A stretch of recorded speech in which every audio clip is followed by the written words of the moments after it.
बच्चों ये क्वेश्चन है इलेक्ट्रोमैग्नेटिक वेव्स चैप्टर से और ये नीट का पीवाईक्यू एक बार पढ़ लेते हैं क्वेश्चन में क्या दे रखा हुआ है।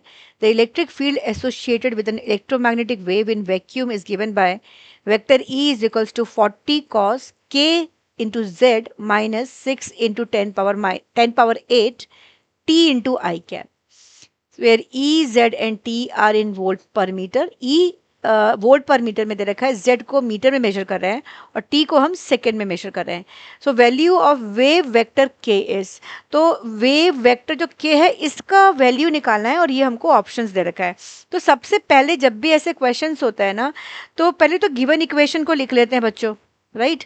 E को हमने लिखा, ये कितना दे रखा है 40 cos k z minus 6 into 10 power 8 t into I cap, ठीक है।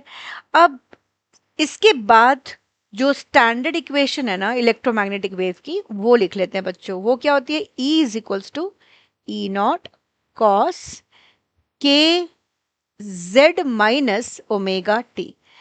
मैं के जेड इसलिए लिख रही हूँ, कॉस इसलिए लिख रही हूँ, जब भी हमें इक्वेशन कॉस के टर्म्स में दे रखा है बच्चों, हमें कॉस को ही स्टैंडर्ड इक्वेशन को लेके चलना है।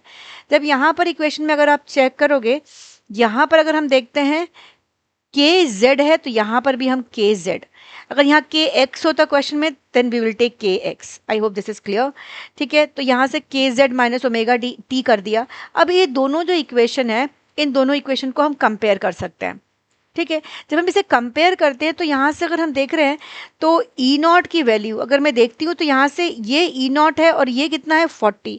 तो ई नॉट कितना हो गया हमारे पास, ई नॉट को हम बोल सकते हैं कितना 40, और यूनिट क्या है इसकी वोल्ट पर मीटर, तो वोल्ट पर मीटर, राइट।